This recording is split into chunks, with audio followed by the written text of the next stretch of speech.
Soal pertama, setiap orang berhak atas pekerjaan dan penghidupan yang layak serta berhak mendirikan serikat pekerja. Pernyataan tersebut merupakan contoh hak asasi. A. Politik. B. Ekonomi. C. Pribadi. D. Hukum. E. Peradilan.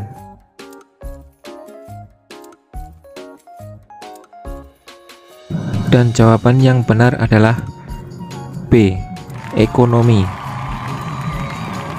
Hak asasi dalam bidang ekonomi merupakan hak kebebasan setiap individu untuk melakukan dan mengembangkan dirinya dalam kegiatan ekonomi. Soal selanjutnya, seluruh penduduk Indonesia baik di daerah perdesaan maupun perkotaan berhak mendapatkan pendidikan yang layak. Setiap warga negara berhak mendapatkan pelayanan tanpa ada pembatasan, baik dalam akses memperoleh pendidikan maupun tingkat pendidikan yang akan mereka ikuti.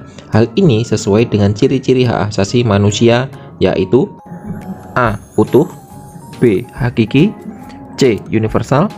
D. Permanen. E. Fundamental.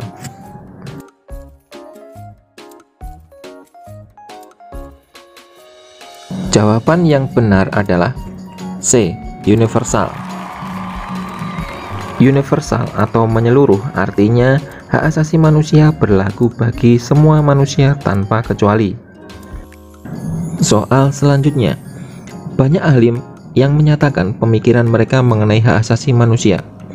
Salah satunya menyatakan bahwa hak asasi manusia merupakan hak yang dimiliki manusia menurut kodratnya yang tidak dapat dipisahkan dari hakikatnya, sehingga bersifat suci.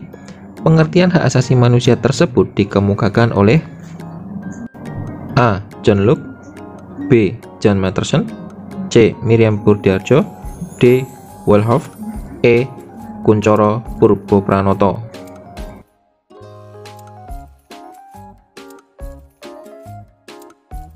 Jawaban yang benar adalah E. Kuncoro Purbopranoto.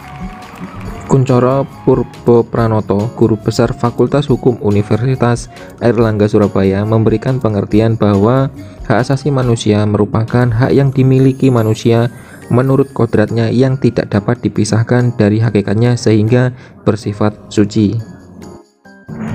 Soal berikutnya, negara, pemerintah, dan aparat penegak hukum tidak dapat menambah atau mengurangi hak yang dimiliki rakyat. Ketentuan ini menunjukkan salah satu karakteristik HAM, yaitu bersifat A. Utuh. B. Kekal. C. Hakiki. D. Universal. E. Permanen.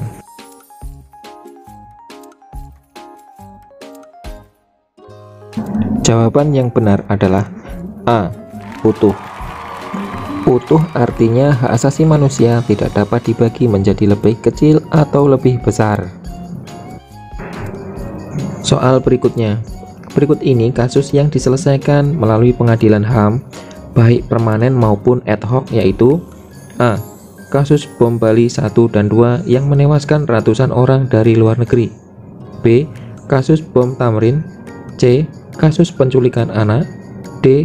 Peristiwa Tanjung Priok. E. Kasus pencurian kakao.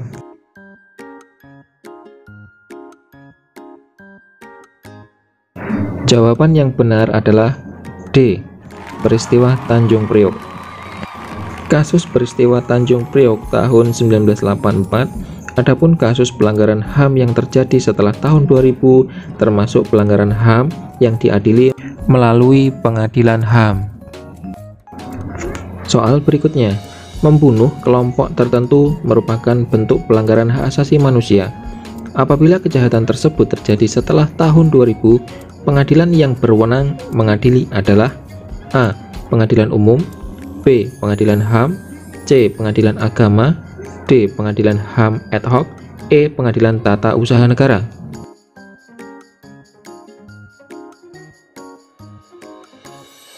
Jawaban yang benar adalah B. Pengadilan HAM.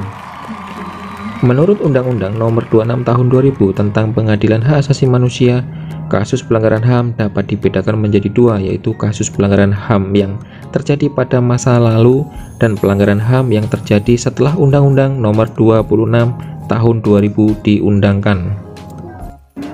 Soal berikutnya, dalam proses penanganan kasus pelanggaran HAM setelah penyidikan, tahap selanjutnya adalah A.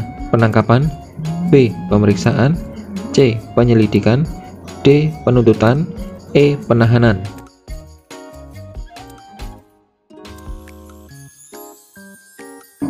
Jawaban yang benar adalah D. Penuntutan. Penuntutan adalah tindakan penuntut umum untuk melimpahkan perkara ke pengadilan yang berwenang mengadili. Penuntutan dilakukan oleh Jaksa Agung. Dalam proses ini, Jaksa Agung dapat mengangkat penuntut umum ad hoc. Soal berikutnya, contoh upaya penegakan HAM di lingkungan keluarga adalah A. Berdiam diri ketika mendapat perlakuan yang termasuk pelanggaran HAM. B.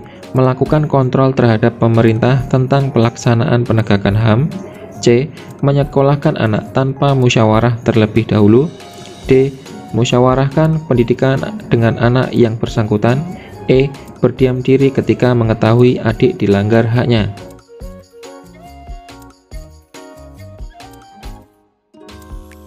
Jawaban yang benar adalah D.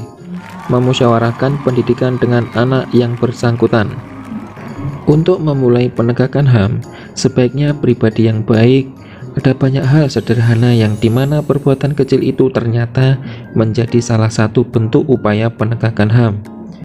Singkatnya adalah tidak untuk membeda-bedakan antar anggota keluarga sehingga tidak timbul perpecahan atau pertikaian.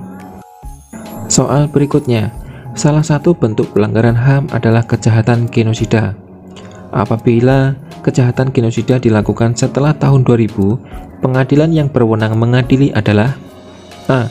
Pengadilan umum, B. Pengadilan HAM, C. Pengadilan agama, D. Pengadilan HAM ad hoc, E. Pengadilan Tata Usaha Negara.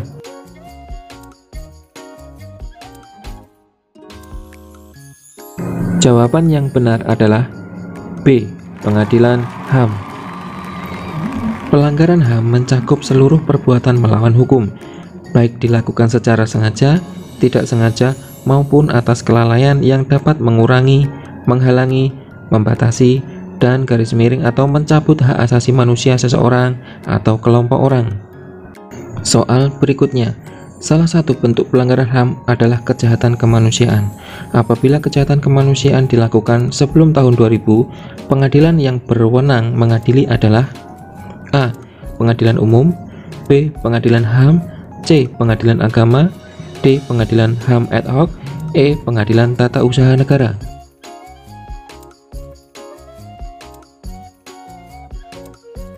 Jawaban yang benar adalah D. Pengadilan HAM ad hoc. Pengadilan Hak Asasi Manusia ad hoc merupakan lembaga yang dibentuk berdasarkan Undang-Undang Nomor 26 Tahun 2000 tentang Pengadilan Hak Asasi Manusia. Sekian, terima kasih. Semoga pembahasan ini bermanfaat dan jangan lupa bisa karena terbiasa. Saya akhiri. Assalamualaikum warahmatullahi wabarakatuh.